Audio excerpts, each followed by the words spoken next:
Welcome to episode 132 of Reflections on the Holy Mass. I said that we're going to have 3 episodes on the structure of the Mass, the historical, the cosmic, and the personal. This episode will be on the cosmic dimension of the Mass, and this is taken from a wonderful book, which I don't have in front of me, I'll bring it next time, called The Spirit of the Liturgy by then Joseph Ratzinger, which I think is one of the greatest, if not the greatest book on the Mass this church has ever produced. He was a wonderful man. I think he's a saint. His teaching was certainly lucid and profound. And in this book, because he's very much rooted in the fathers of the church, as well as medieval philosophy and theology, and also modern and contemporary philosophy and theology, as well as art and history and music. But he talks about a very common patristic theme, the theme of egress and regress. Egress means to go out from, and regress means to come back to. And the idea there is that God creates the universe by his word. And you might imagine the Big Bang here. And what happens? He creates the universe, and it goes out from him. It goes out to material creation, to life, to plant life, animal life, and finally human life.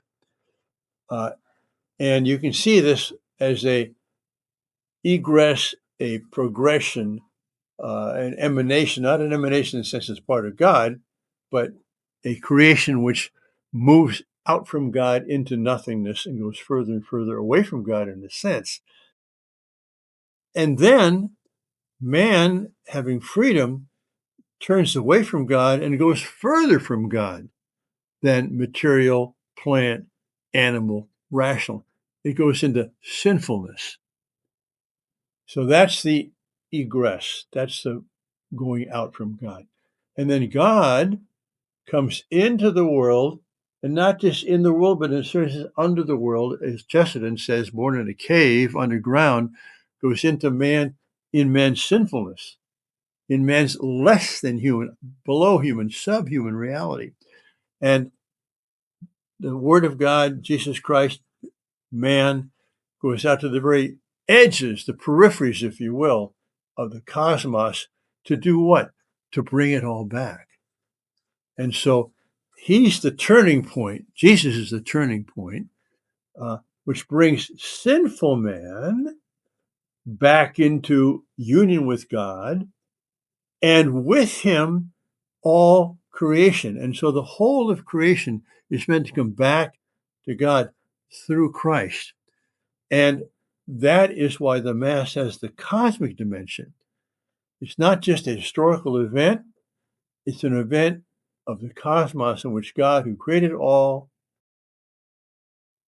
let it radiate forth from him, but it went into darkness, goes into the darkness, and brings it back. And that's another reason, by the way, why traditionally the Mass was celebrated facing east. Why east? Because east is direction of the rising sun, which is a symbol of the whole cosmos. It's our solar system, of course, but I mean, it's something, it's not just history now. This is cosmic. It's astronomical, So that's the second dimension of the Mass. Because we had the historical, with the death and resurrection of Christ, symbolized by the cross, and then the glorification of Christ.